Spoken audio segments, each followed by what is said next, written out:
Everyone who hates when I win.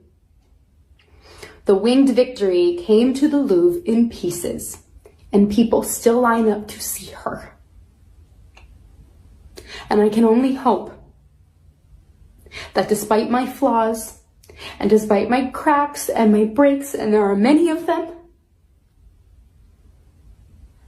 that at every premiere and everything I do, people will wait in line to see. It started with a cartoon and exploded into a $100 million legal war. Rachel Zegler versus South Park's Trey Parker and Matt Stone, a battle no one saw coming, and Hollywood still doesn't know how to handle. At the center of it all, a savage, parody, a wounded career, and a question that could reshape entertainment itself.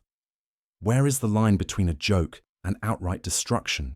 But to understand how it all spiraled out of control, you need to rewind a bit. Because this wasn't just some celebrity tantrum over a cartoon. It was a clash years in the making.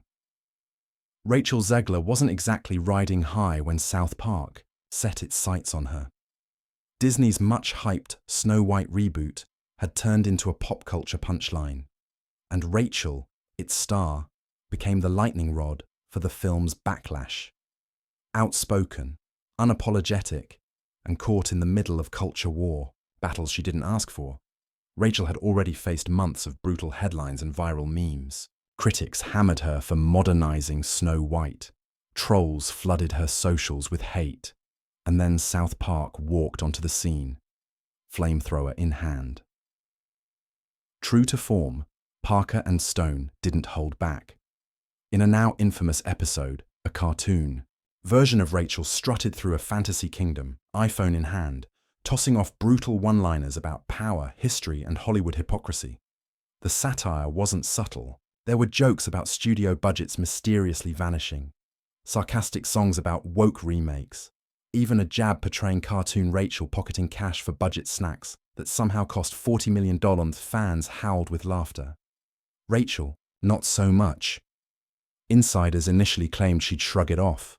After all, it's South Park. Everyone gets roasted.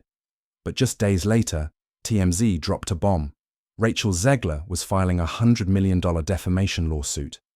At first, people assumed it was a publicity stunt, maybe a scare tactic to squeeze out an apology. But the lawsuit was real. Real accusations, real court filings, real money on the line. Rachel's legal team didn't mince words. They argued that the South Park episode didn't just mock, it destroyed her public image, painting her as a spoiled, clueless diva who single-handedly tanked a Disney blockbuster, and the damage wasn't hypothetical. Job offers, her lawyers claimed, started disappearing the moment the episode aired. Studios got nervous. Meetings dried up. Rachel, barely beginning her Hollywood ascent, found herself radioactive overnight. Back inside South Park's offices, the reaction was a mix of eye rolls and genuine worry. Trey and Matt had fought battles before, with religious groups, politicians, even entire countries. But this felt different. The stakes were bigger. The cultural climate had shifted, and a $100 million lawsuit wasn't something even they could laugh off. In private, jokes still flew. Sketches about puppet trials, sad ballads called Sue Me Gently. But their lawyers slammed the brakes. This time, silence wasn't just strategic. It was survival online. It became a full-on civil war. Some saw Rachel as a brave figure standing up to unchecked cruelty. Others called her hypersensitive, accusing her of trying to kill comedy itself. Late-night hosts couldn't resist the drama. News panels debated one question over and over. Can a cartoon really be defamation? Even legal scholars couldn't agree. South Park, after all, was famous for absurdity. Talking towels, time-traveling tricycles. Surely no one would take their jokes literally, right? Meanwhile, behind the scenes, Disney execs were sweating bullets. They weren't named in the lawsuit, but they had plenty to lose. If the trial dug into Snow White's bloated budget, embarrassing internal emails could leak. Emails revealing just how desperate Disney was to modernize the film and how badly it all backfired. Whispers of emergency legal meetings swirled. Subpoenas loomed.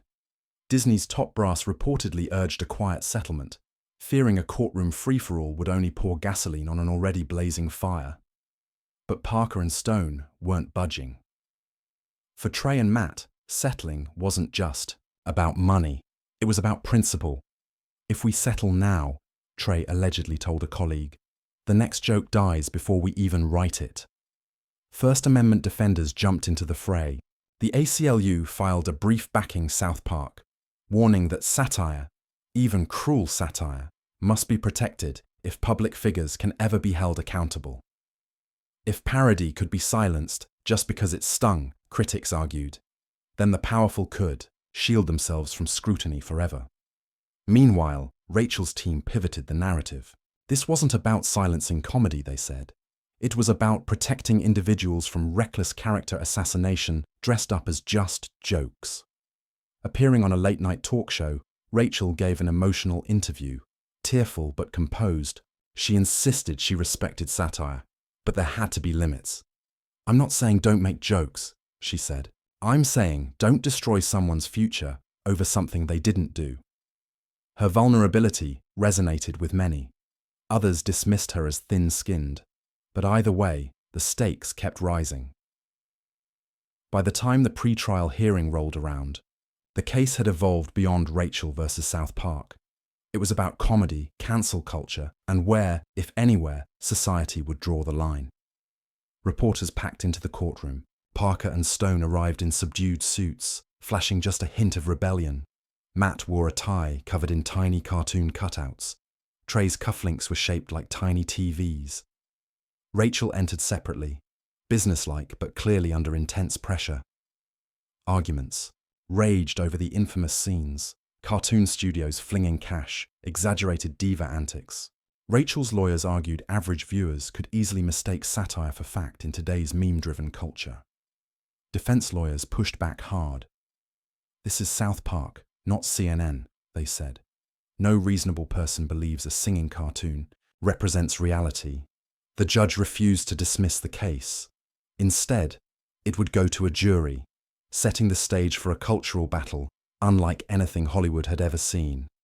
If Rachel wins, it could rewrite the rules of satire overnight. Cartoonists, comedians, late-night hosts, everyone who punches up, could find themselves shackled by fear of lawsuits. If Parker and Stone prevail, it would cement the right to parody in the harshest terms yet, ensuring that no public figure is too sacred to be mocked. But either way, the damage is already done.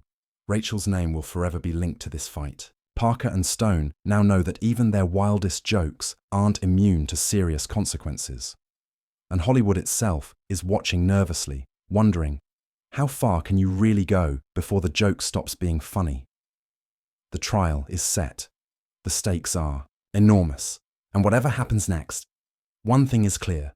The age of anything goes comedy might be over.